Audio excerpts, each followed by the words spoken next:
Hello, welcome to an overview of our Summer Practice Management Release, version 2018.18.02.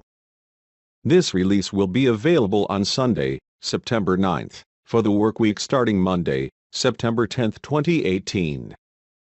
New additions to forecasting client hours by employees is focused on scheduling client work. Better client management includes new actual client hours to those forecasted on the firm dashboard. In addition, new options provide a pull from previous week client work to their current week forecast for a more efficient solution.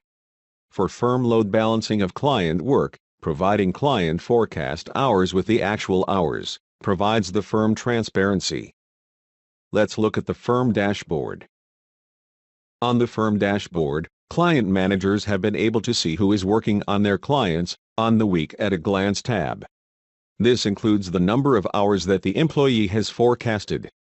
There is a new option to see the actual hours worked by clicking on the Forecast Actual Summary below the grid. The Forecast to Actual Summary pop-up provides the client and project information, the employee, and forecasted hours to actual hours. In addition, if a project is included in the forecast, the last column on the pop-up provides the cumulative hours that have been worked by the employee, client, project combination, regardless of the week. Let's look at the employee dashboard. For employees or resource managers who forecast the client hours for the upcoming week, this new option to pull in prior transactions entered eliminates the duplicate effort to re-enter client work previously logged. To pull in previous entries, enter a week range, which can be multiple weeks, for a listing. Then select those clients that will be worked on again. There are options to roll in one at a time or to roll multiple clients in and adjust the hours if needed. These 3 transactions have been rolled in and the hours have been easily adjusted for this week. Let's look at a new standard report. A new standard report provides a printout by week by employee of forecast hours to actual hours.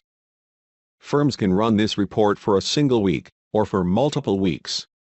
The report runs with information about the employee who works on the client and the project if there is a project. This report can also be run in summary mode, which does not include the client and project.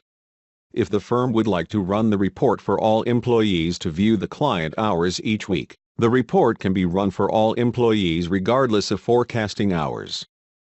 This view highlights the layout of the report when run in default mode. The hours columns provides weekly totals of hours forecasted, the actual hours worked against the forecast, and the variance of forecast to actual hours. In addition, if the employee worked on other clients that were not forecasted, those hours display as well as the total hours worked by the employee. This report run in summary mode provides the same hours columns for the employee, but does not show the client detail for each week. Let's look at client setup for firms. Small enhancements include: the entity type is now the first entry when setting up a client. When using the client list in billing, you now have the ability to create a column for the last invoice date from preferences. When changing a project status, the project note now displays on the first tab and updates when clicking on the OK button. The client entity type is now the first entry on the Client Setup tab. Let's look at client setup for firms using practice management integration with CCH Access Common Data.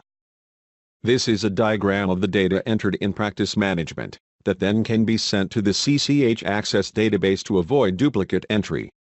The firm can set up the frequency to update the CCH Access Common Data with the adds and edits of common data in practice management. Common data includes these fields for clients, employees, and firm lists.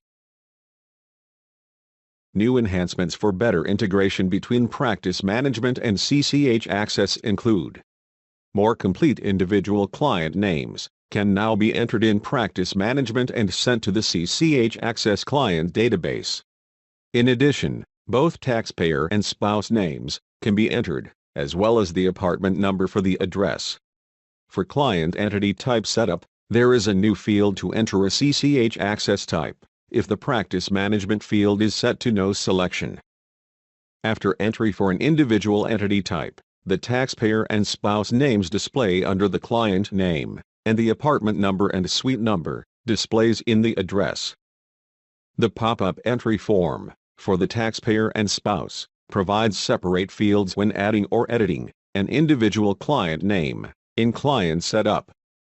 The entity type, in Administration, Lists, Other, now displays the corresponding CCH Access type for firms that are using the integration. In addition, the firm can enter a valid CCH Access type for any client that has an entity type of no selection, which will prevent edits in CCH Access. Thank you for watching the video on the What's New with the 2018 version of CCH Practice Management.